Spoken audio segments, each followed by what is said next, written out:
Testing 1, 2, 3.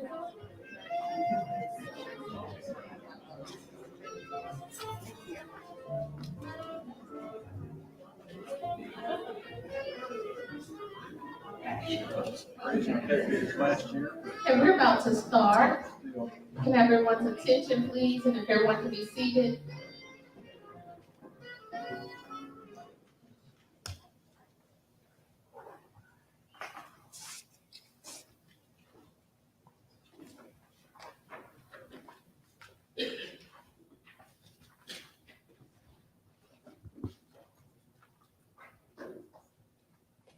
Good morning, everyone. Thank you for coming out today for our first, and I'm going to say annual, because we hope we can do it again, dialogue with State Superintendent Richard Woods, hosted by Ms. Joy Tellis Cooper. And I just wanted to welcome everyone. We'd like to say welcome to our delegates that are here, our elected officials. We have here with us State Representative Rhonda Burnell, who's the chair of our delegation.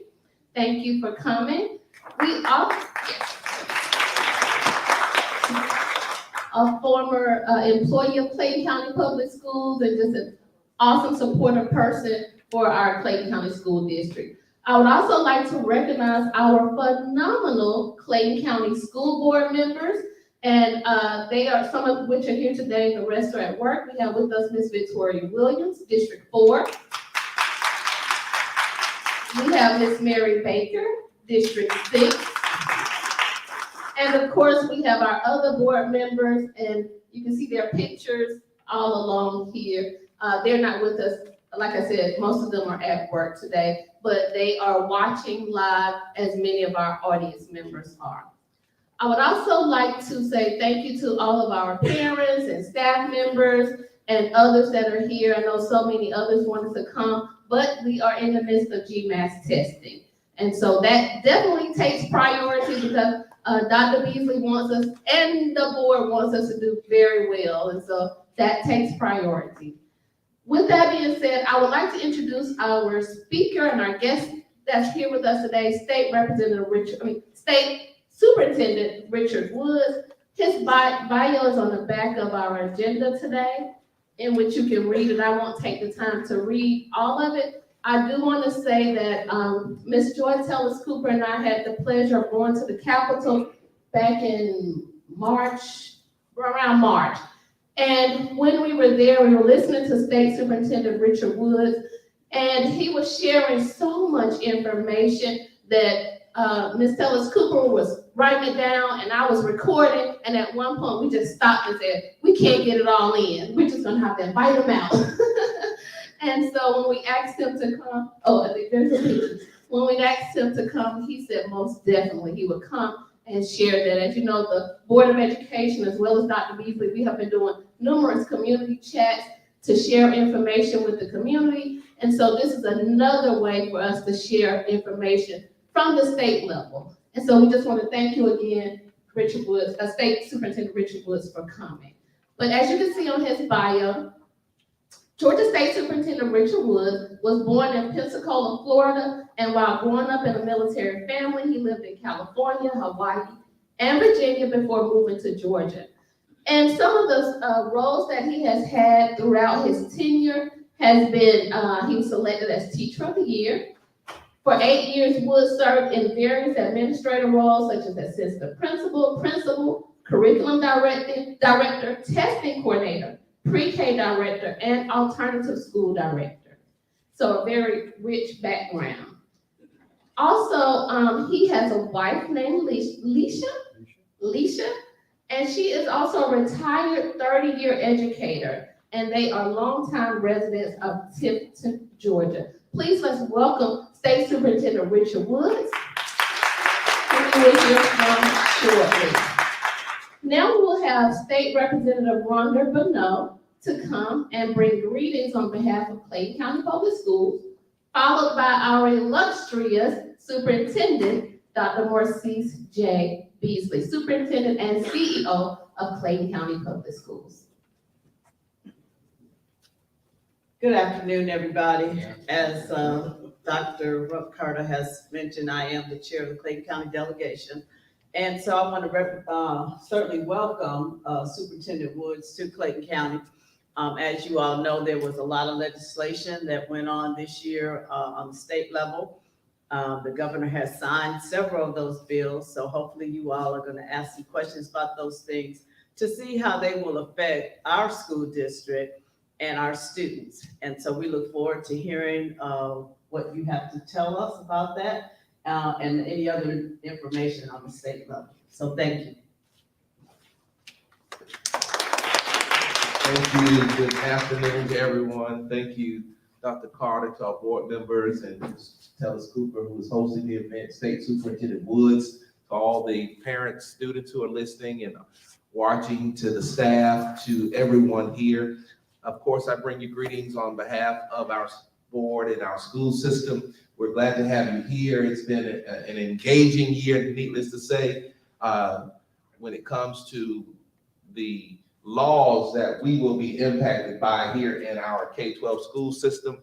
This team is, of course, committed to ensuring that we do our part, ensure that our kids are learning at high levels. Very quickly, we did not give everyone one of these because you all probably had this already, State Superintendent Woods, but we wanted you to see our most recent annual State of the Schools report that highlights the work that's going on in our school system. I will share that since that event at the end of January, our board has approved for us to move forward with another SPLOS vote, which will include 4 new STEM elementary schools, 6 early learning centers that include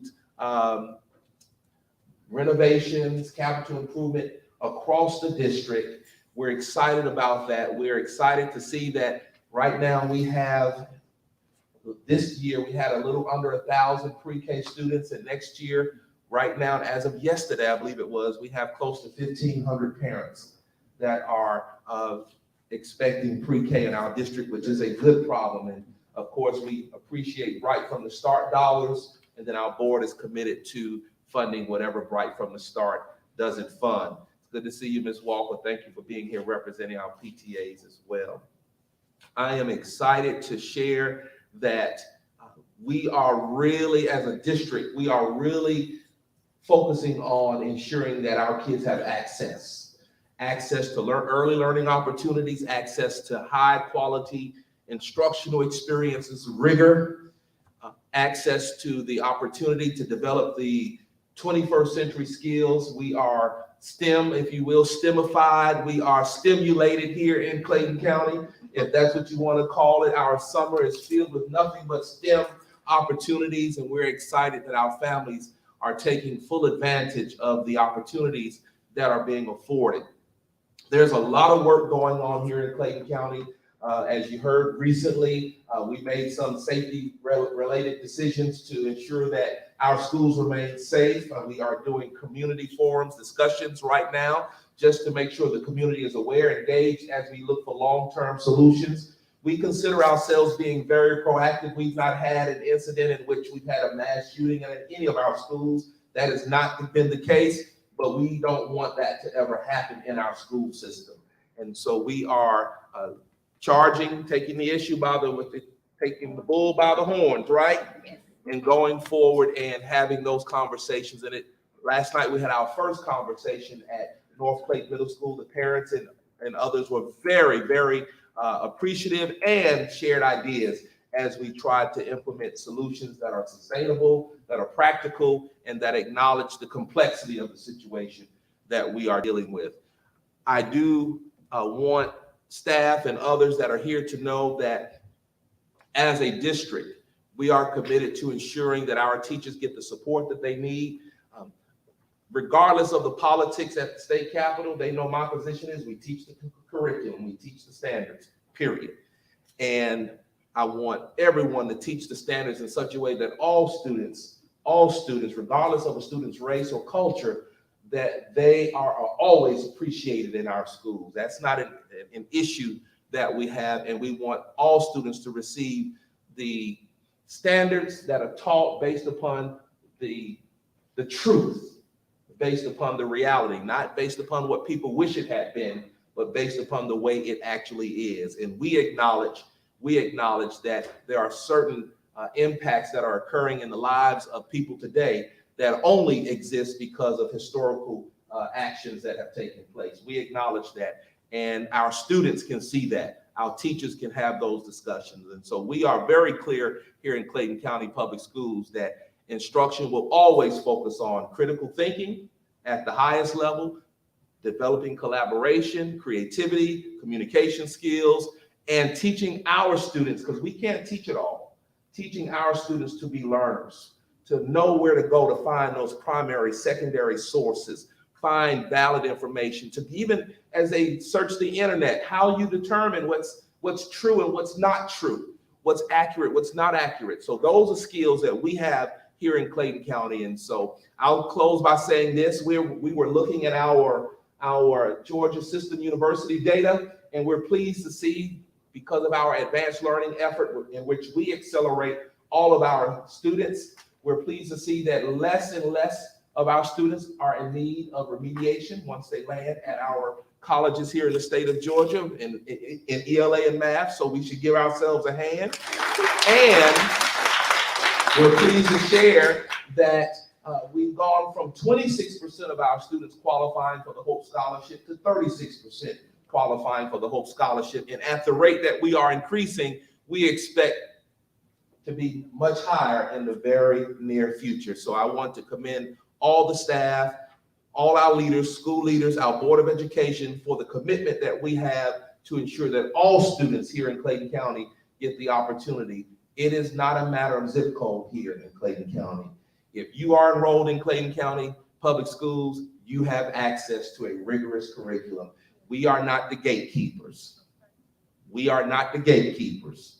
We are those who open the gates, and we encourage all students to learn and pursue their passions, their interests, their desires at the highest level as they prepare for their post-secondary opportunities. So thank you for being here. We look forward to the engagement, the conversation with our board member, and of course, our participants who are in the room and also who are online. So again, welcome to Clayton County Superintendent Woods. Thank you.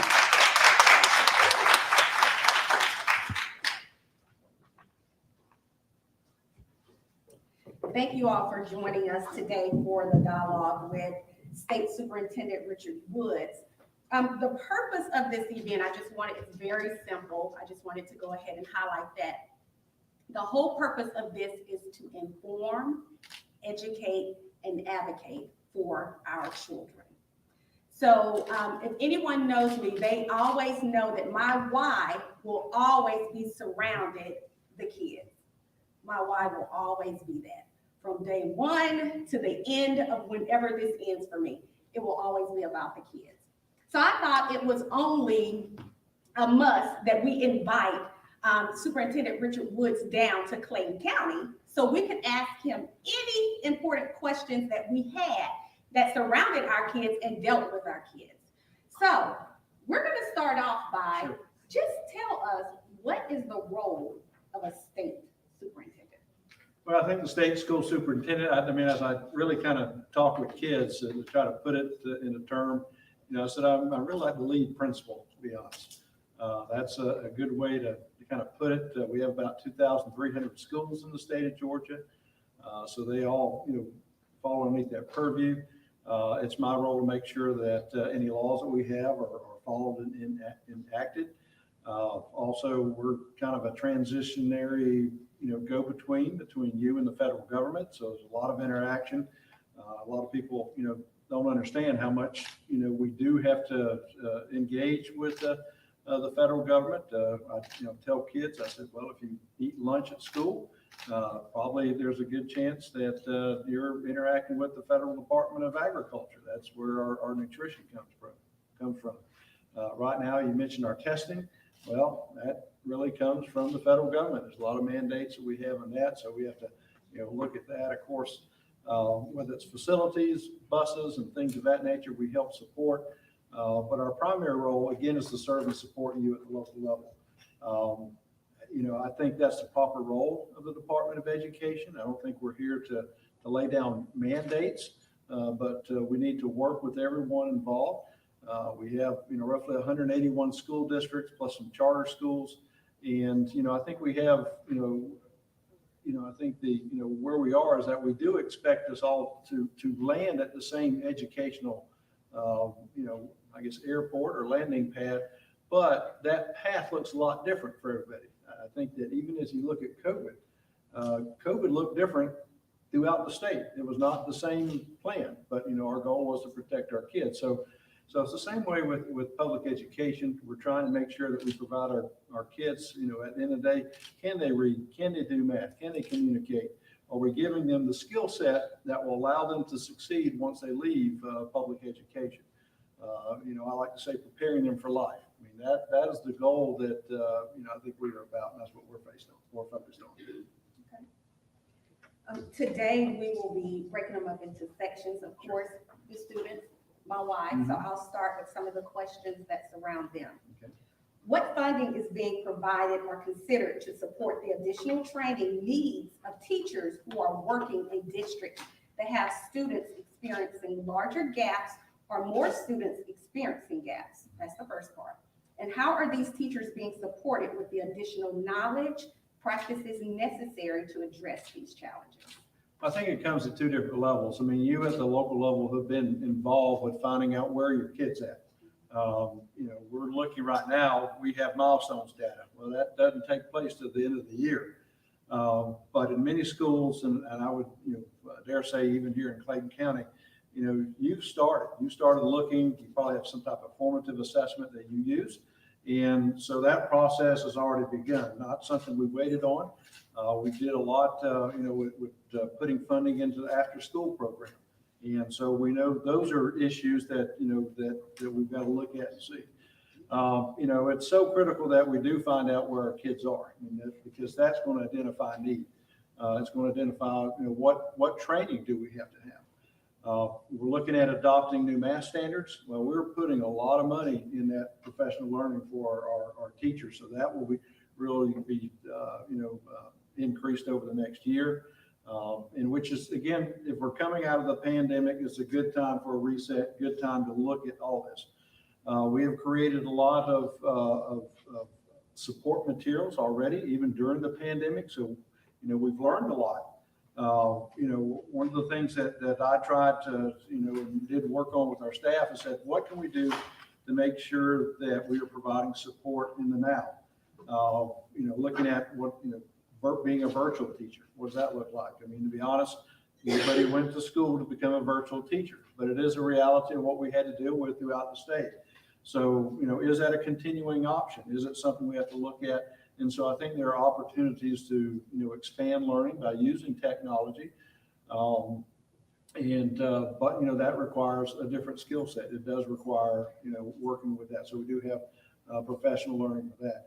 Looking at our different areas, we're working with our teacher organizations, talking with our professional organizations as well.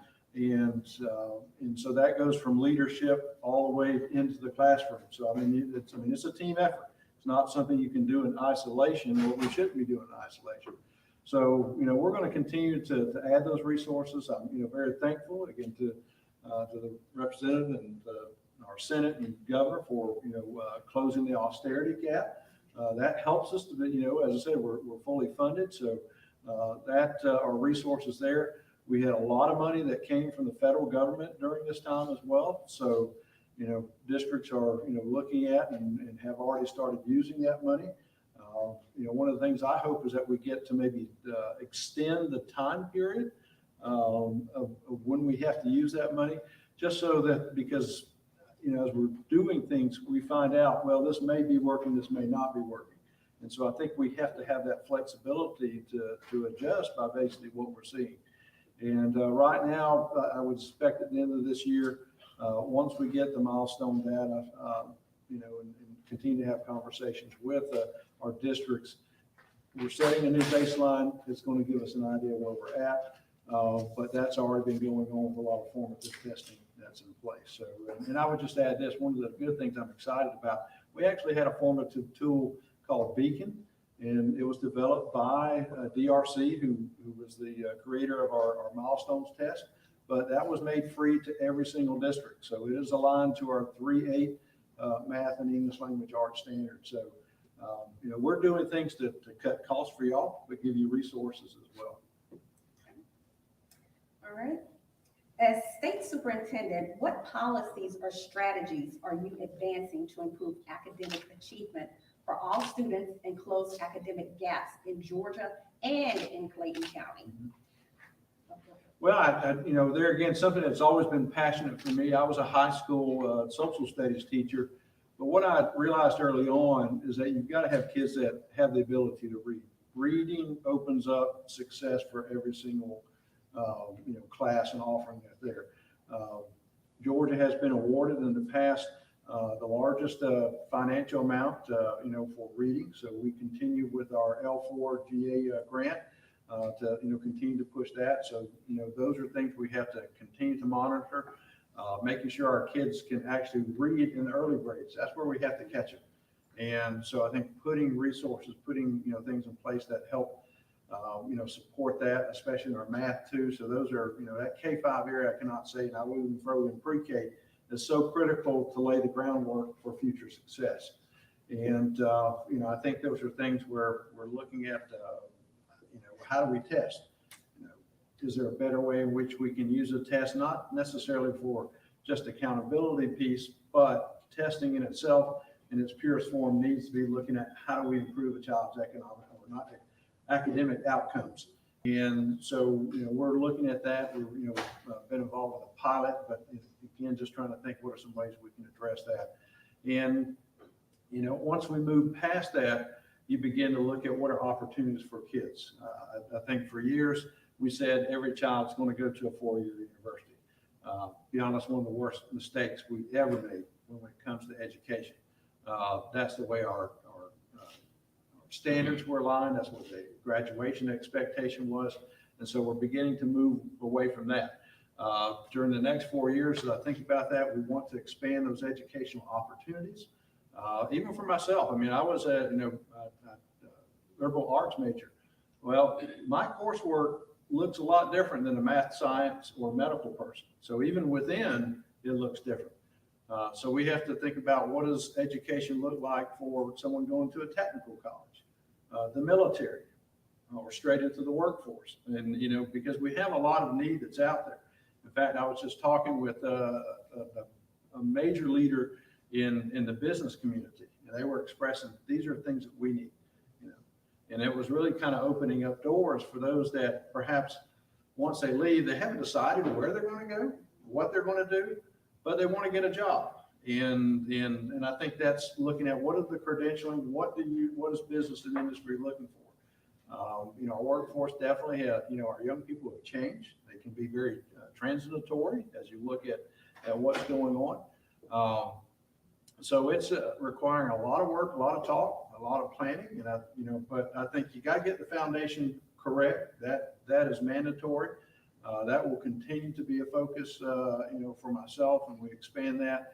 But also as we move forward, opening up doors of opportunity. I think whether you're in Clayton or somewhere in rural Georgia, your zip code should not determine your academic access. One of the good things about the pandemic, we can use technology to make things available to people. For myself, I'm thinking, why not have a teacher, maybe a great teacher here in Clayton County, but you can use that individual to reach out throughout the state. You could have an individual down in rural Georgia where perhaps we just don't have access because of funding. And now this teacher can teach virtually. They not only can teach people from Irwin County, but Ben Hill County, Clinch County, up in the mountains, North Georgia, Walker County, and they can do it all at the same time. And you can have that. I can envision where you have 30 different students with 30 different devices taking 30 different courses. And so I think trying to expand that and thinking about what can we do to improve the possibilities for our young people. So it's ongoing, a lot of exciting things we're having, but we're having good conversations with people that traditionally maybe not have even been involved with education. And I think it is trying to make sure that our kids know what is out there. You know, if you ask, especially a young person, what do they want to be? I mean, you hear doctor, lawyer, sports person, whatever. But there are so many great careers out there in Georgia, business and industry. I mean, the world is literally at your fingertips. And I'm glad to hear that, I'm kind of going off Sure. course here, that you are concerned with the foundation, the early learning centers. And that's why I'm so glad that, and giving our superintendent the kudos, because we are getting all of these learning centers for our children. It is very important that if they don't have that foundation, it makes it hard for them throughout their school life. Okay, at this time, I'm going to stop and pause for a minute just to see if there's any questions out in the audience before I continue. Okay. Oh, we have one. Okay.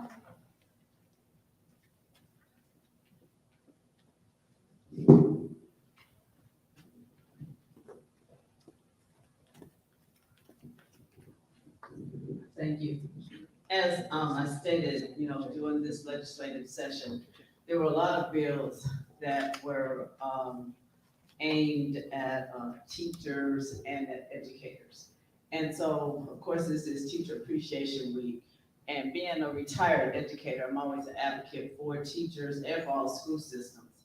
And one of the big pushes I want is for them to become more politically active because each session, there's always some attack that's on education. And so right now, with all the backlash against teachers, administrators, boards of education, how are you going to ensure that educators are protected against these threats and intimidation? Well, I think one of the things we look at is we do work with members of the General Assembly, the governor, and talk about what legislation, is being proposed. What does it mean for? I think we have that constant dialogue to say, we've been involved in education. We know what school looks like. Sometimes legislation may be well-intended, but operationally it does not work. And so I think that, that will be a continuing dialogue that we continue to have. Looking at groups, and I think one of the things it is trying to make sure that we can be that collaborative hub. I think about with our math standards, there's a lot of controversy surrounding that, but we were able to bring together our teacher groups, our educators, but also our community and parents, and even members of the legislative team, and we crafted something that was really good for Georgia. But it takes a lot of work. You're trying to bring groups together, so I think you have to maintain that open door policy. I think you have to be very transparent about what you're looking at. What I found is that when we are collectively focused on doing what's right for kids, it brings everyone together, and they definitely try to do that. One of the things we're charged with, with the legislation, is now we have to operationalize it. And so those are discussions that we're having. So what does that look like? What does that look like for the classroom? As I've told individuals, I said, if something doesn't get right, then it's imperative that we can always go back. We don't have to stay on the same train, just because it's running off the cliff, but we do have the ability to change course. And so I think as we operationalize that, we may find out things that, this really may need to be addressed. So I think we have to, put that forward. One of the things that I have constantly done, is to reach out to teachers. I'm in schools, I'm talking, I'm listening. I have gone out and met at Starbucks with teachers to listen. What are your concerns?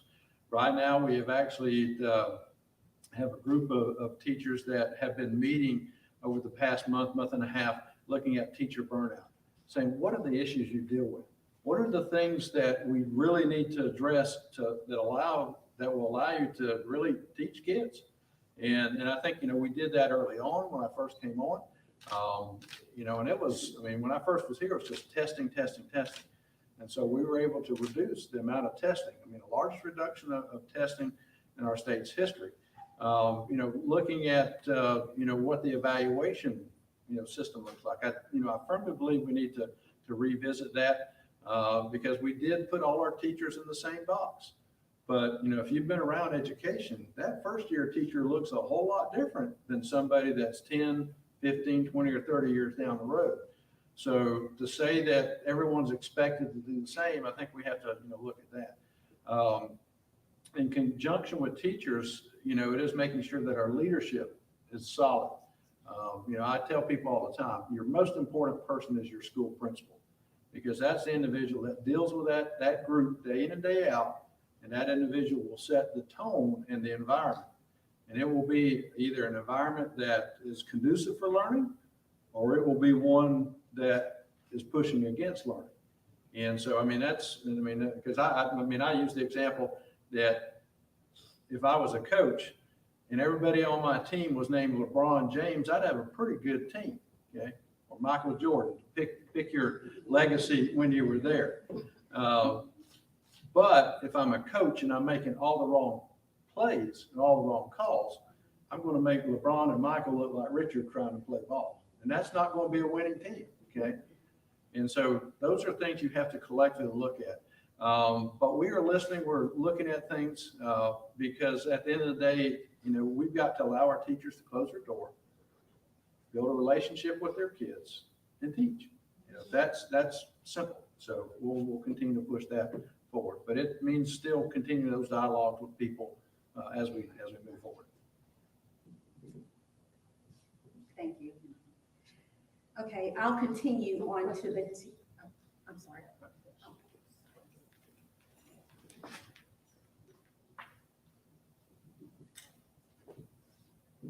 Good afternoon, State Superintendent Richard Woods. I have a question, and it may be along the same lines of what Representative Bruno asked, but with the recent passing of certain laws, such as House Bill 888, what guidance would you have for educators on how to broach controversial conversations that students are curious about or just want to be informed because they see it on social media, is impacting their community, and educators just need guidance on how to handle those controversial issues?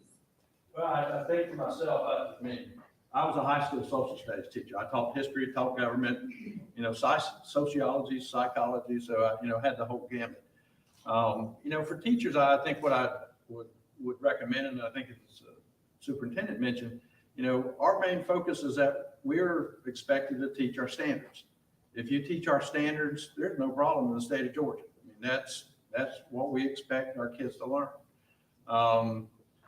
But I think as things go around and, you're looking at what's happening in the world, those are questions that should be open.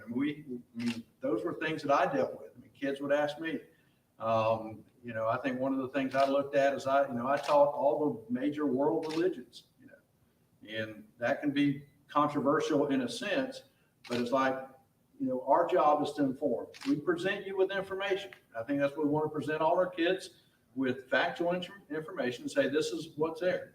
But I think to the point as well is that now we teach you, how do you interpret, how do you evaluate, how do you learn and grow, to disseminate truth from falsehood. I think with teachers, again, it is the way that you're able to deliver that content. Not to say I'm giving my personal, interpretation, but this is what is. I think it's so important that when you teach things, you always teach it in context, okay, not out of context. I think when you begin to pull away from that, then you have the potential of going down, some unintended rabbit holes, and you expand that.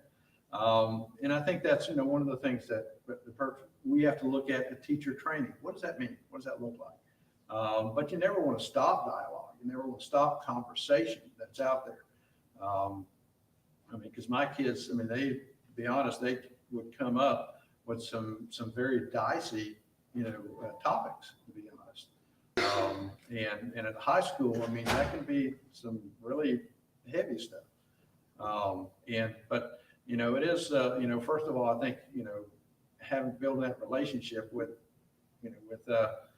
your kids is first and foremost. I think, being able to have that dialogue, but always bringing back, okay, this is your topic. What is truth? What is fact? How do we put that contextually into what we're doing?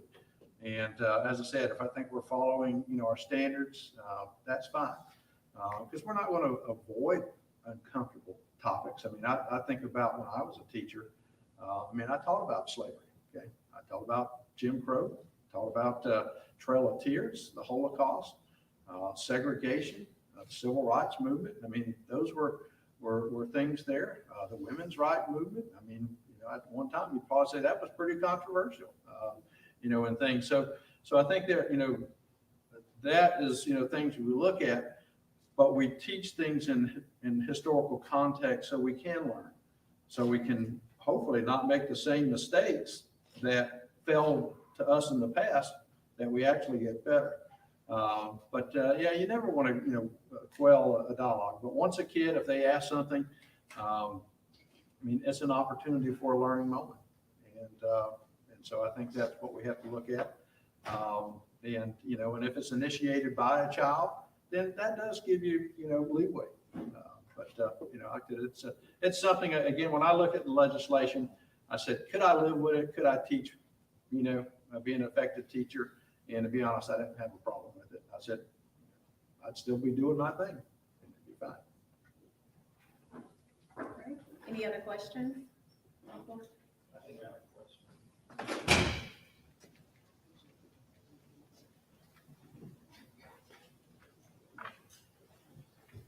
Thank you for being here, sir.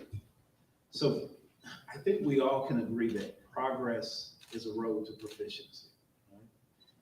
And in this year's testing, we know that content mastery is going to be basically the measure by which schools are graded and judged upon.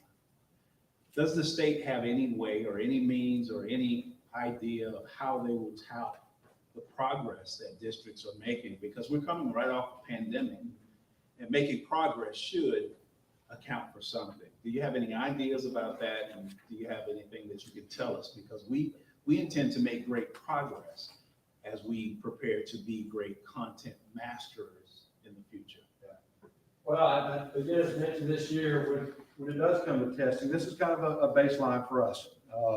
We're coming out of a pandemic. Last time that happened, 100 years ago. I hope we keep that trend another 100 years. We don't have to worry about it. 200 would be even better, or non-existent would be ideal. So I think you have to look, and I think one of the things we were, and I was very, direct about, was compassion over compliance. Not looking at the compliance piece, but we had to make some tough calls. We knew last year we probably had close to 30% of our kids not even take the test. We had to deal with kids with rolling quarantines. So that meant they were in school, they were out of school. And so if I'm a teacher, I'm literally trying to move the herd, but that herd is 1,000 miles long, okay? And we're not all moving at the same time. And so I think we have to be very understanding of that. This year, same thing. We dealt with the Delta variant at the very beginning, and the latest variant, I think, right after Christmas. And so that caused challenges. And probably I saw more challenges this year, not with kids, but it was just staffing. That was huge. And to be honest, if your teacher's out, substitutes are great, but it's not the teacher. And so that caused a problem. Bus drivers, I can't tell you that.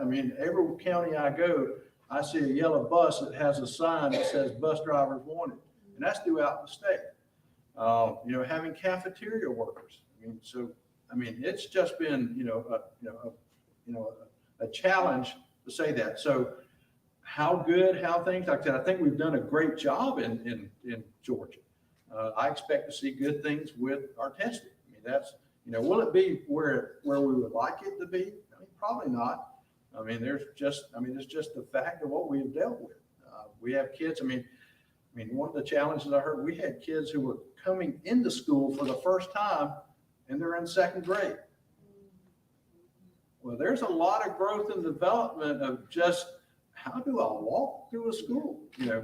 So, it's not just, learning, but the socialization, and those are things that I heard that have been, kind of, challenge this year.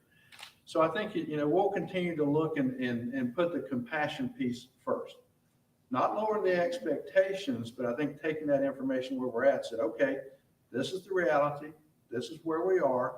Now let's buckle down and get us where we need to go. But learning has not stopped. As I said, I mean, your kids, I mean, probably your teachers, they know where they're at. I mean, to be honest, you don't have to take a milestone to figure that out. So it is trying to, put that in place. We're working with our after-school program. We're looking at our professional learning and seeing what that looks like. I think one of the things we have to do that I plan to work on, is the letter grade.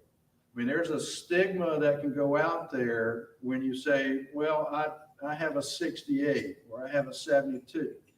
I mean, to be honest, there's 89 ways to fail. And only basically 10 ways to get there, because everybody wants the A. Okay, anything less than an A is kind of less than. So I think we're having to look at that, and I think one of the things that our current model looks at, it doesn't give a true picture of what education is really taking place. Because, like I said, you may have a school system that has struggled, but man, they're making great progress, and that progress has to be recognized because it does send a message for a trajectory. And I think that one of the things I would like to see is an expansion of that letter grade. I mean, I never received a report card that just had one grade on it, but it was based on different disciplines and different areas. That's what I think we need to see within the state of Georgia, so that we can give our communities a truer picture about what's going on, whether that's a district level or a school level. Because part of what we were talking about is that this is economic development. I mean, if somebody just sees that arbitrary letter out there, grade up there, is the business going to come? Is the business going to be drawn in? They may not see all the good things and know what's going on. And so I think, we have to have a true representation of what's out there. So I think looking at the scoring, the accountability mechanism definitely needs to change. But we're going to look at the data. And like I said, once we see everything, get our baselines, then we're going to be working with our school districts to make sure that we move our kids and get them where they need to be. It may require, some flexibility in scheduling and what that looks like. And so that may be some legislation we have to look at. I mean, some things we are kind of locked in by law. So that may be some options we have to look at. Talking with the federal government, saying, hey, this is the reality. I mean, Washington, you're up there in your little bubble, but, I think you need to look at some things. And they've been pretty flexible. I think, we're in a much better shape here in Georgia than a lot of states. We just have to look at it and say, this is the reality. But let's give us a fair and accurate picture about what's going on so that we can make the best decision for our kids in the future. Okay, we have another question in the back and then continue. Okay.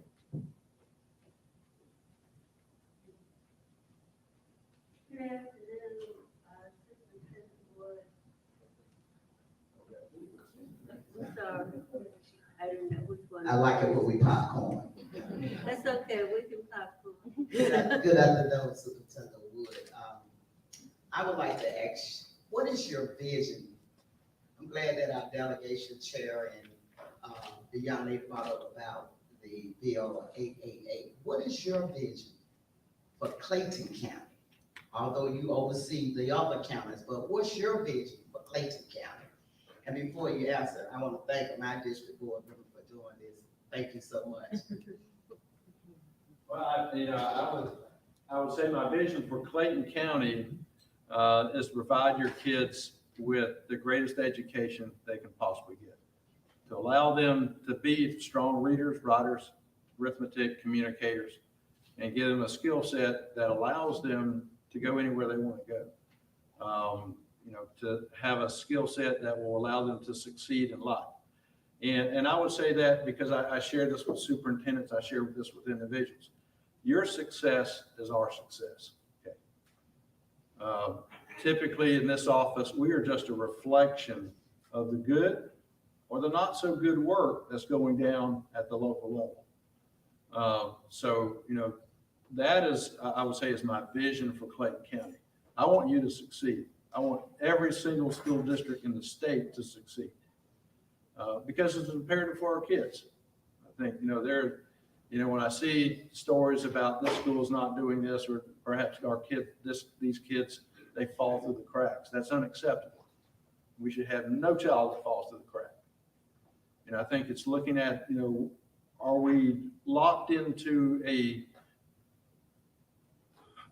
archaic system that has been unwilling to bend and be flexible and properly address needs that our kids have? Because there are a lot of challenges we have. You look in there at special needs. Those are kids that we need to be thinking about that. And that was one of the things I've been kind of bumping heads with the federal government. I said, you have to understand these kids, don't try to necessarily put them in a 4-year box. Okay. They may need to have 5 years, but don't punish school systems for supporting those kids for an extra period of time. Okay. That doesn't make sense. And I think that's counterintuitive to what we face. So I think it's trying to have flexibility there. English language learners. We continue to have a growing number of students that are coming in. And again, trying to put them in the same box and with the same expectations and have the same, that they're going to accomplish X at the same time. Again, that doesn't make sense. It's not the way the real world works. So that's what I, hope that we have, that we create a system that is doing what is best for our children. And sometimes, and even like that, for myself as an administrator, I bumped heads with the central office. And, I was kind of the maverick in Irwin County when it came to that, because I knew decisions that were necessarily being made were not in the best interest of our kids. They were not in the best interest of our teachers that will allow them to do the work. So, the expectation is, you got to be the best. Like I said, you want to compete. And I think that, at the end of the day, we're providing, for our kids. And that's my goal. And for me, how can I help that? How can I help Clayton County achieve that? That's my goal. Thank you. And I do want to acknowledge that our board chair has come in, Ms. Jessica Reed, the Clayton County Board Chair, Richard, and Ms. Reed. And also, Dr. Deatrix Haney is here from District 5. Good afternoon. I would like to ask a question. I am a resident and an educator. And I would like to talk about a couple of things. I am a professional learner. And we, of course, want to get teachers where they need to be. But before we can get teachers where they need to be, we need to get teachers. And many of our schools, and not just Clayton County, but across the state, are filled with provisional teachers who have 1-year certificates, or they are filled with long-term subs. And what I want to know is, what can we do to decrease teacher turnover, turning teachers off to the field of education, to make education look more attractive in the colleges, where many colleges are having to shut down their education programs because they don't have enough people enrolling in them. Because education, I think a lot of people found out during the pandemic, that they could make as much money as an educator doing something else, and so they don't feel the need to have to put up with threats of, if I say this, I'm going to have somebody come and arrest me because I'm saying something that's against Bill. And on the news every day, I call it bad news because I had to start looking at it so often. You see boards all over the state of Georgia arguing with each other about what they want gone, what they want their children taught, what they don't want their children taught. What are we as a state? Because we, of course, don't control the whole country. Going to do to make the field of education attractive here? Well, as shared, I think we are looking at, I guess, teacher burnout, but, really it is looking at how do we retain teachers? How do we keep teachers? Typically in the state of Georgia, and this is not unusual, to be very comparative with other states, and by year 5, for every 2 teachers that go in, we lose 1.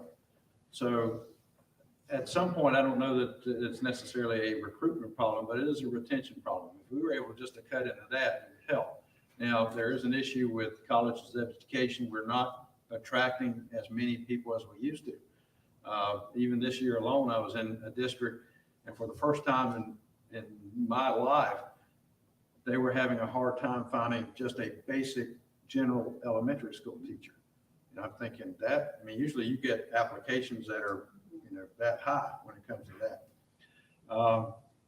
Some of the things we have seen that we're trying to recruit our own. I think that, to grow our own teachers, to encourage them to get into the profession. We as teachers, I would say this is what it's imperative. We've got to be able to brag about our profession. Okay. If kids and people are hearing from our mouths, don't go into education, that's a big issue. Okay. We are our best promoter. And I think that, we've got to look at allowing our teachers to build a relationship with kids. You think about who was your favorite teacher? Who was that individual? You know who that person or persons are, but I can guarantee you don't remember that person because they gave great tests. Okay? But they took the time to get to know you. I remember Miss Michaels. She used to drive me home every day. Think how many teachers would take the time that as she was going home, she would drop me off. Or Miss Phillips, who wrote me a letter when my dad was redeployed. We were living in Albany, Georgia, and yet I'm in Virginia, but she wrote me a letter that followed with me. And so, those are things we've got to be able to brag and support our teachers. I think one of the things with the legislation that came out, and I was very thankful for, a retired teacher can now come back at 100% pay. They have to kind of wait a year, and it does have to be in a critical needs area. Right now, there's a lot of need everywhere. So basically, it's every teacher. I think looking at that, that will help, in some areas. Looking at, why are we losing our teachers? Again, I go back to the accountability piece.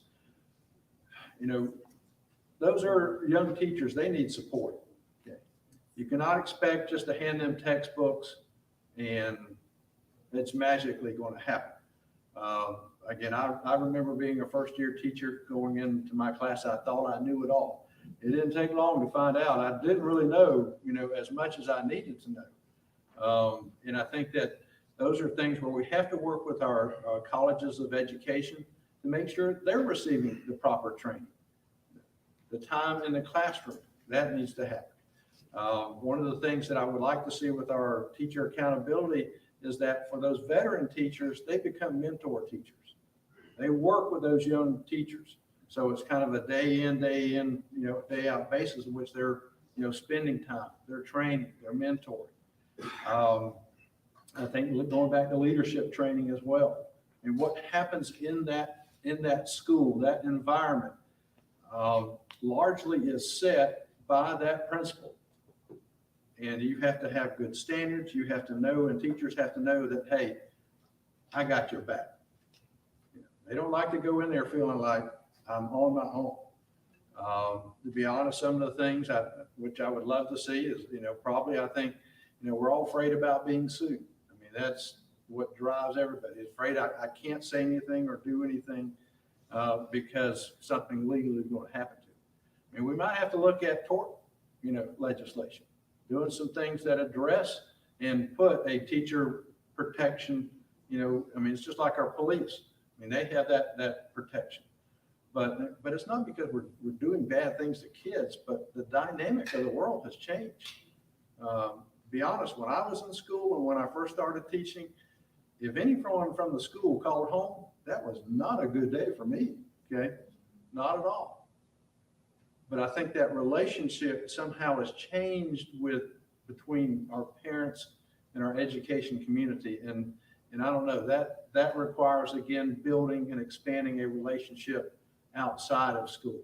You know, letting people know we're not the enemy. I mean, we're trying to help the child. I think our teachers, one of the things that they probably need more of is classroom management skills. I mean, that's something to be honest, I don't know if I really had a whole lot of that in college. I had a lot of theory, but practical application, that's where I need a little bit more of that. So, you know, if you kind of throw those things together, but good leadership inside your school will help that. But that means that person's working and seeing they're in the school, they're out and about. But also you got to have that support. And I think that professional learning, I mean, it has to be meaningful.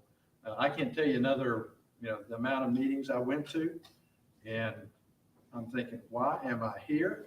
You wasted my entire day for what? And so we have to make sure that any training we have really is addressing a need. That's good to hear that answer, because Dr. Duncan, who stood up and asked that question, she's over our TAP program here. So the teachers do receive that support as far as with the coaching and all the above. So thank you, Dr. Duncan, for what you and your team do. Okay, the next question that we have from a member is, you introduced a bill in 2016, LFGA, Literacy for Learning. Yes. And it's a unique approach in improving literacy that pairs community-driven action with research-proven instruction. In Clayton County, we have 23 schools receiving the L4GA grant. Can you explain more about the literacy initiative and any other initiatives you are working on to improve literacy? Well, I think with literacy, one of the things you have to have is, especially when you're talking about community, and I would even say trying to get parents engaged in that. My wife, she was a reading recovery coach. Love that program. But when a kid comes into us, we really need to pick up that word count, that the number of their working vocabulary needs to be up. So I think we're trying to look at that. With the community, it's trying to say, how do we involve partners that typically may not necessarily be involved with trying to grow literacy and awareness of literacy? Who do our parents see even before they get to us? Working with pediatricians, that's a good group. It's like when they come in for their routine checkup, mom, dad, whomever, are you reading to that child today? Are you doing some things that will set the table for success? Is it a dentist? Those are groups to look at. Trying to see that this is not just an education problem, but it's a Georgia problem. Expanding those resources. Business and industry, and again, we've been talking with that. If you're unhappy with something, then become part of the solution. Be the partner that we need. Be a mentor, be a reader, or some things of that nature. So, that's where I think we are trying to look at what are best practices, what are, have the science behind it, but now how do we utilize the community to implement the science? And I think the more we have involved and reached out to that, then, we want to continue to do that. Looking at supports that we can provide, we do a lot of work with GPB. What is a way in which we can make resources not only that can be used by the teacher, but moms and dads. I think one of the things we found out, moms and dads became, teachers during the pandemic. There was a lot of like, wow, this is what you do day in and day out. I think maybe that's why a lot of parents were happy when kids were able to go back, with things, because it is hard work. But we have to see it not as a have to, but as an investment in the lives of kids. It's an opportunity we are providing. So we want to make sure that we're expanding resources, expanding our engagement of the community. The more people that we have walking alongside us, then, we can do more. And whether that's from a financial outcome or just being involved in the process. But definitely the reading, again, I go back, we've got to start earlier, and not later. I mean, and by the time you come into kindergarten, and I forget the numbers, it's several thousands of words. If your working vocabulary is not at a certain point, then that means we're playing catch up from day one. And that really, puts us against the wall. All right, so now we're gonna switch gears and we're gonna go into the funding. Okay? So on the state website, you have a list of how every district is spending funding, Clayton County included. The website, parents can go to this website and see exactly how the CARES Act money are being spent for each district, including ours. How much have we spent? And can you explain the purpose of the CARES Act funding and how the school district can utilize those funds? Okay. Is it only for a certain area? Are there different areas that maybe we don't know about that can be, the money can be spent? If you can just elaborate Okay. and tell us a little. Well, the CARES money, of course, its initial thing was to help schools deal with the pandemic. There are actually 3 different buckets that come. So we received 3 different allocations of that, 2 under the Trump administration, 1 under the Biden administration. They are time sensitive. In other words, you have to spend the money by a certain time. That's where I'm having a little bit of the issue. I think that's kind of a short runway to be able to spend that. I think we do need some more flexibility, and I think I'm hearing that up in Washington, D.C. But that's going to take, probably an act of Congress with that. So who knows? We may be dead and buried by the time they address that. But, those are things that we have to look at. But the money itself, again, is quite diverse. I think one of the things we definitely looked at early on was looking at academics. How do we make sure that we're meeting the academic needs of our children? So you can spend money on that, and that can be a whole host of ways in which you can do that. Whether that's programs, it could be hiring additional personnel, could be curriculum. So those are things that do that. It may even be used to supplement income or salary. So just looking at that. Also looking at facilities. Facilities is something that it could be, spent on. Do you need to replace your air conditioning or filtering system? So those are things that would help support that. We've been very proactive in reaching out. I think our lead person at the Department of Education is Matt Cardoza. I mean, he is Mr. CARES Act. He knows it in and out. Has been working with our local districts, but also in looking at with the federal connection as well. One of the things I looked at just recently, I said, if we want to have school, we got to make sure we get kids there. Well, if you've noticed anything about gas prices and you're talking about diesel, okay, that's an unexpected expenditure that all of a sudden it came up. And so I just made the request and said, is this permissible?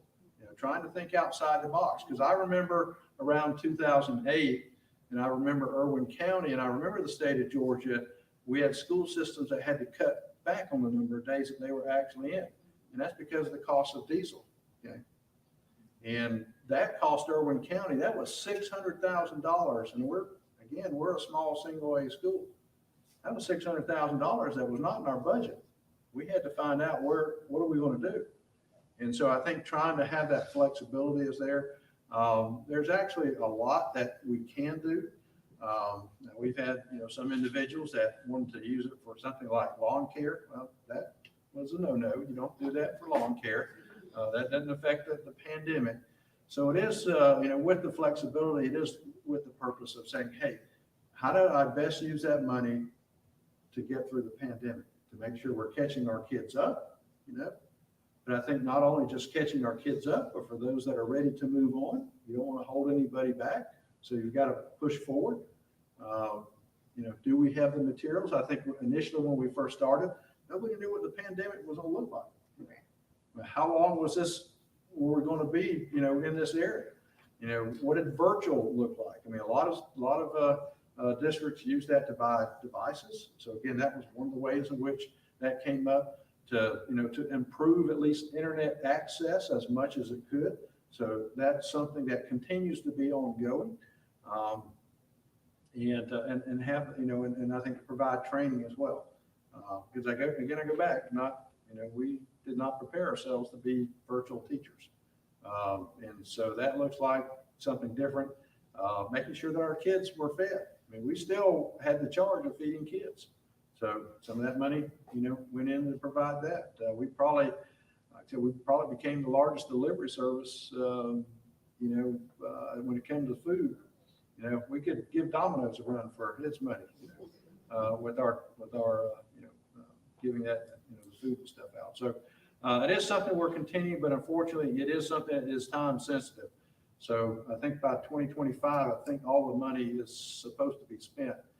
Well, we're getting close. It's almost, we're halfway through 2022. And so that's why I'm trying to look for the extension so that we can make sure that we're properly spending the money and not just wasting, money, because that money does not need to be wasted. And, and I think when you're rushed, you have to make some knee-jerk decisions. Yeah. Okay. Thank All you. right. Thank you for reassessing the pay scale for the staff, especially our teachers. Working in our school systems across Georgia, the question, why does the pay scale of our highly qualified staff that have degrees reach a ceiling at step 16, whereas step 17 through 30? Good question, something we've been dealing with for a long time. And that is something that, in fact, I had several emails and I said, what next? Okay. Appreciate the General Assembly and the governor and for the pay raise. I mean, that's well received throughout the state. But for those teachers, like that year 17, year 21, that's it. You don't recognize that these people that are going there. I mean, I'm part of that process. I'm in year 30. So unless my job position changes or title, then that's pretty well it. I don't know of any other profession where it is locked down. My goal is to work with the governor and the General Assembly to extend the pay scale so it does continue to move up. I think, it's something we could look at that, by year 21, that it stops unless you have a cost of living raise, then, you're going to make the same salary for the last 9 years. Having something every other 2 years or 3 years would be nice to see that, just as encouragement. And when you're talking about recruitment and retention, Correct. well, it helps, yeah. Again, because you go back, it's like, well, by year 21, now I'm starting to look around to see, is there something else I can do where I can make more money? And so you got to have some type of financial incentive that's out there, whether it's looking at, our health insurance and things of that. What are the benefits that perhaps could be aligned in that? Because at the end of the day, you're looking at it supports retirement. I mean, you kind of like to have some incentive. Why should I stay in it for the last 9 years? And that is an issue, but it is a top priority, or one of the top priorities that we get past our next election, that we want to address the pay scale. And also, the B part was also, can you increase the pay of professionals for the state of Georgia also? Well, I think they're just as hard. Yeah, well, your paraprofessionals, bus drivers, things like that, it would be nice. And I think one of the things we talked about in this is just to have a state pay scale for them. Say this is at least a minimum of what you can have or should have. A good parapro, you walk into a class there, you don't know who the teacher is versus the parapro. They're extremely valuable. Our cafeteria staff, you don't have cooks and you don't have people in the cafeteria, you don't have school. Bus drivers the same way. So I think trying to have some incentive that's there for a lot of unsung heroes that are there, I think would help out. Maybe even allowing them to get into the teacher retirement would help out. Because I know with the state retirement, their cost of living and stuff, I hear, the stories from the other side. It's like, we haven't seen a raise in X years. So I think trying to open up that door of opportunity would definitely help out as well.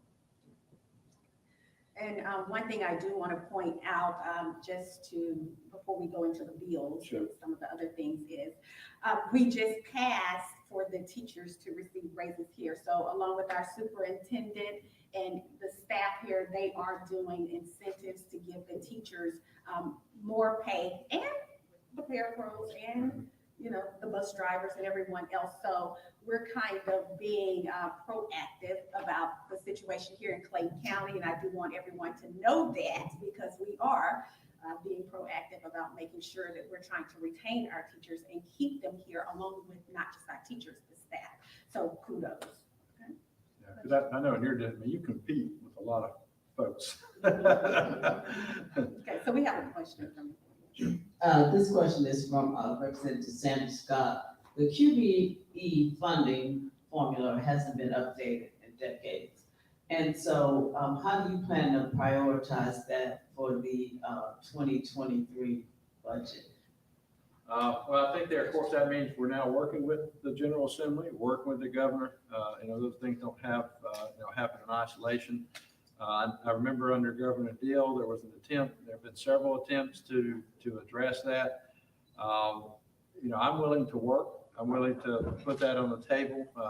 One of my complaints, even going back to when I first started running, for this office, again, as you mentioned, it's 1985. Well, I was teaching in the 80s. My technology was an overhead projector. Okay, that's as good as it got. There was no smart board. It was just a chalkboard. Okay. So you're looking at your cost is definitely different. The needs are different throughout the state. There's really no mechanism by which we can even address technology within the current budget. Looking at different needs of students, that definitely depending what group or perhaps subgroup you're talking about. You're thinking about special needs, that requires a lot of extra work, and even personnel with that. So, I'm very open to work with members of the General Assembly and the governor to begin that dialogue. It needs to be, done. Some tough choices have to be made, but I think you can begin to look at some flexibility. Again, not trying to put everybody in the same box because the school systems look a little bit different. We might have to even look at, how government purchases, things. Sometimes that can be a little cumbersome. And I speak for myself as being a former purchasing agent. Sometimes when I'm having to deal with that, it's like, really, did we have to look at some things? So I think that may be some options, but definitely I think we want to make sure that we address that. And I hope that I can say, looking at the next term, that during that time we'll have a new formula, an adjusted formula that needs to get out of the 1980s. Thank you for that question.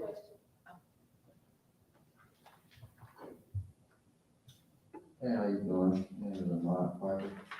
I got a question about the dual enrollment program, because I'm a dual enrollment student.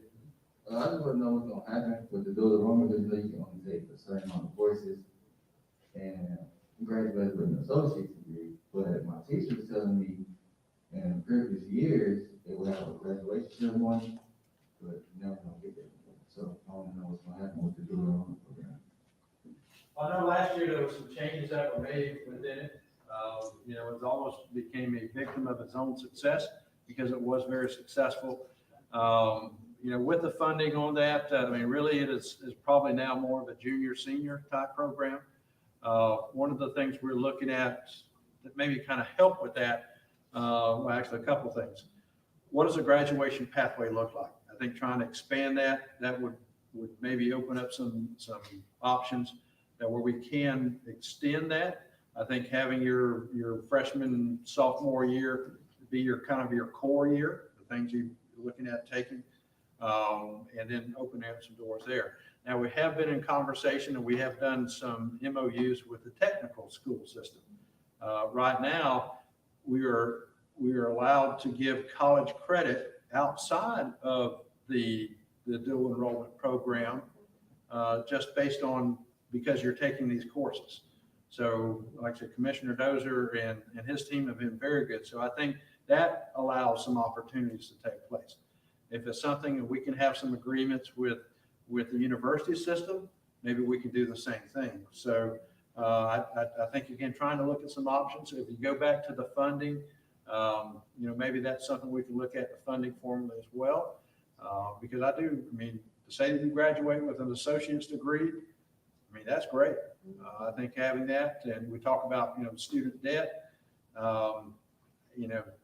that makes it a whole lot easier, on families and burdens with that. I know there have been, ideas with things with looking at some of the funding. Of course, some of this may even be, lottery related, that we could maybe have some options there. But that would have to have an outside conversation with that. It is trying to prioritize, seeing where we can do things. I think, looking at that, the more young people we can get into higher education that are graduating, I think that's very key. The dual enrollment program does allow students to see a future. In other words, I'm gaining credit now. It's I hated that we had to reel it back, as was explained due to funding, but it is something I hope we can expand. But I think we've got to think a little bit more outside the box and doing some things where we don't just have to be paying for it, but it can be part of the natural process of education. Because I think what Commissioner Dozier is recognizing, that if I can make sure those kids are getting college credit, guess what their next step is? I'm going to college. And that's where we hope to have that bridge, not just stopping with us, but being able to jump on board. And it may be even working, with our higher ed as well, to say, well, how do we get professors and recognize that where they're doing the work inside our schools? So that may be an option as well. It was kind of a blow last year, and I know a lot of parents were like, kind of disappointed. And so we're going to continue to address that. And I said, we may have to think a little bit more creatively to make it happen, but I think we can. All right, so for the sake of time, I'm just trying to get us out of here in 10 minutes. I kind of wanted to go over Sure. the bills, Sure. but I do want to also go into the school safety. Okay, sure.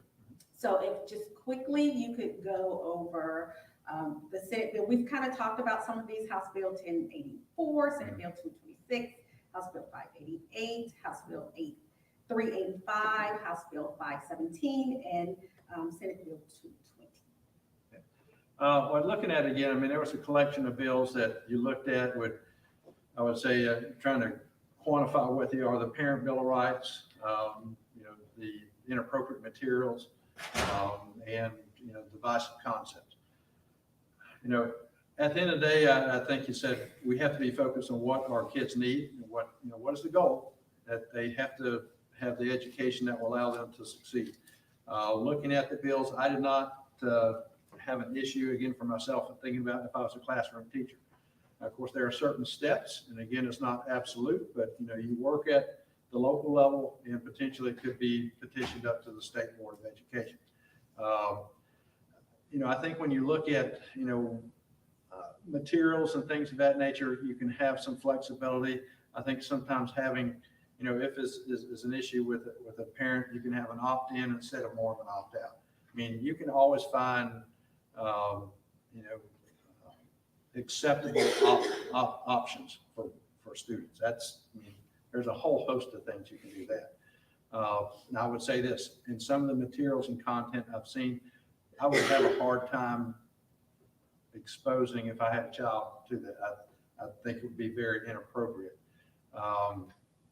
So I think we have to, make sure that it is appropriate, but also that we are communicating with our parents, that we respect their right as a parent, because it's their children at the end of the day. And we have to, for us in public education, it is about earning and maintaining and keeping the public trust. I think that's extremely important.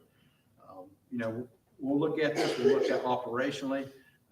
Again, I go back to the point, if we're teaching our standards, we don't have an issue with that. I know we live in a very diverse culture, diverse world, so I think it's trying to, find that balance of what's there. It can be done. I don't think it's that difficult of a thing. For us in education, just trying to make sure that we're communicating that to our parents. I think one with girls sports, that was an issue that came up. I'll be honest, I coached both boys and girls. And I know physically there is a difference with that. But there's such a thing as Title IX. There's such a thing that women and girls have fought so hard to get to a point that we have to protect them. And I think that's something that we have to be mindful of. I think, there are other solutions that could be, arrived at. If that's a choice of an individual, that's fine. But I think we do have to put things in a perspective that's there. And of course, that's really in the hands of the Georgia High School Association. So they're, kind of deal with all things sports. So it's there. But I just know that, as a coach, I just know there are differences. And, I think you just have to realize, just accept that fact.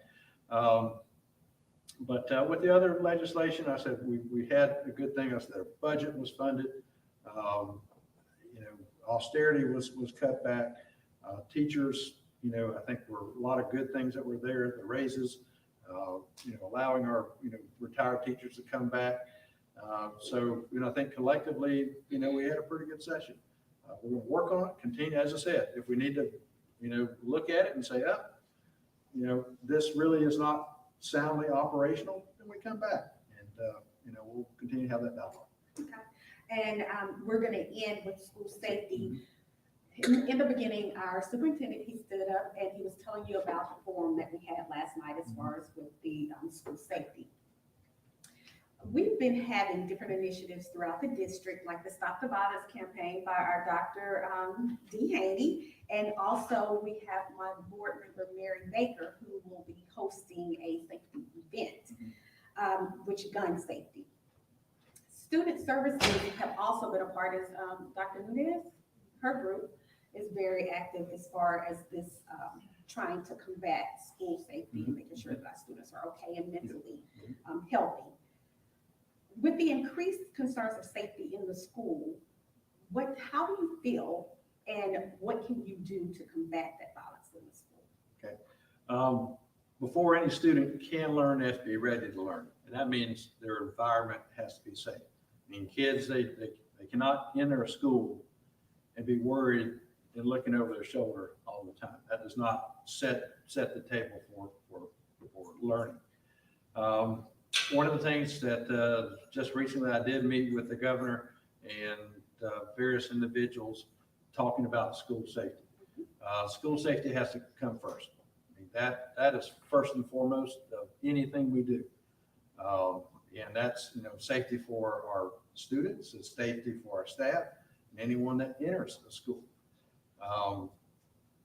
Because unfortunately, there are individuals that are willing to cause harm, and they don't play by the rules. I think about all these shooters and stuff. I guarantee you go to any school and it says this is a gun-free zone, okay? Well, whoever's thinking about causing harm, they don't care about that sign, okay? They don't play by the rules. So I think we have to think about that. And so it does mean working with individuals of how do we identify that. Part of that, I think you mentioned, is the mental aspect of it. Looking at what is it that tips somebody over that, especially if it's a student. And I think, especially coming out of the pandemic, I hear this all the time. Our kids are struggling. That socialization piece is a struggle. And so I think that, we have to have, I think probably what are the signs we need to look for? That means requiring, professional learning.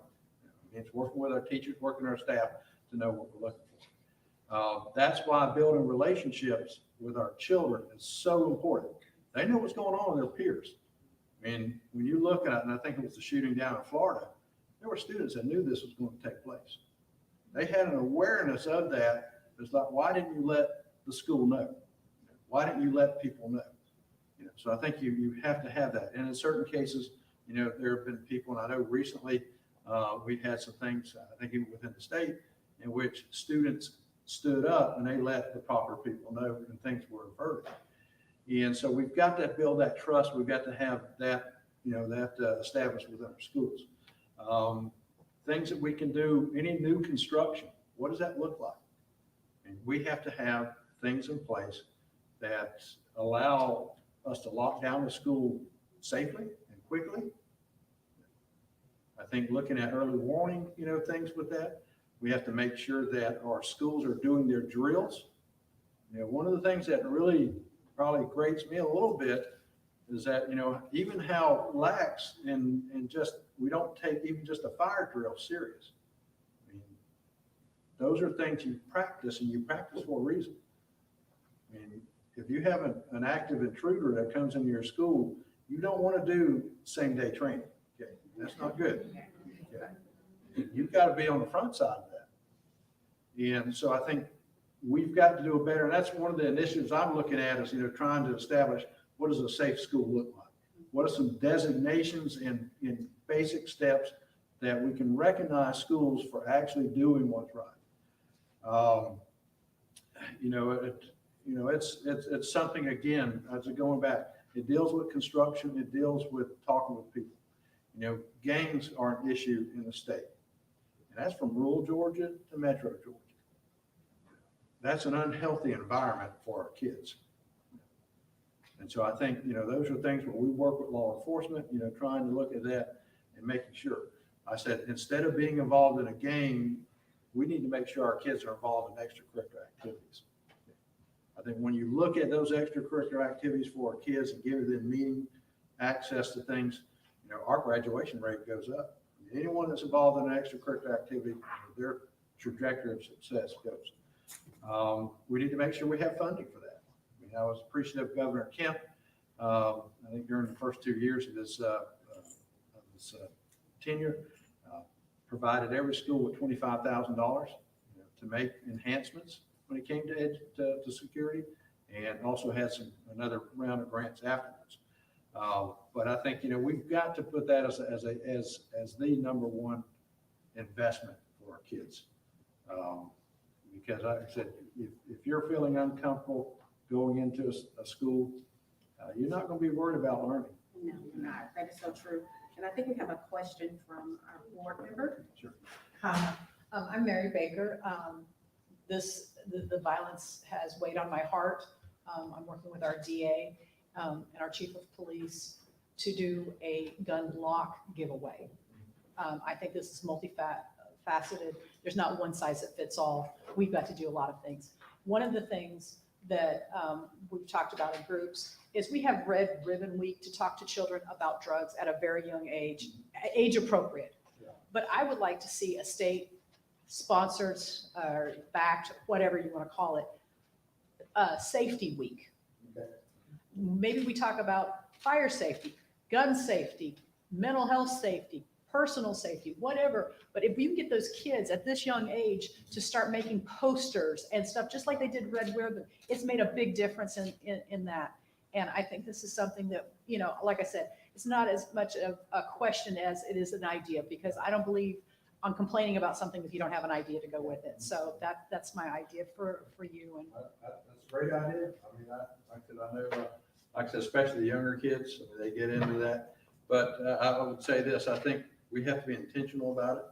I would even go, past the Red Ribbon Week. It's a great kickoff, but you need to make sure you're continuously having that dialogue. And that's one thing. Sometimes it's out of sight, out of mind. But to your point, I think having a safety week is good. Having that training, having individuals that talk about that, what that looks like. I A lot of our kids, again, we had some good conversation with my student advisory group, and they were saying, allow us to become your advocate, your spokesperson. I think was good.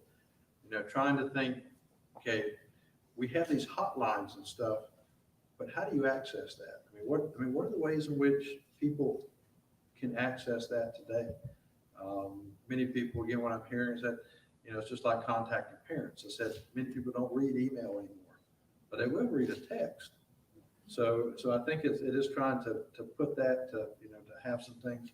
I would say we need to be more intentional at the state level as well.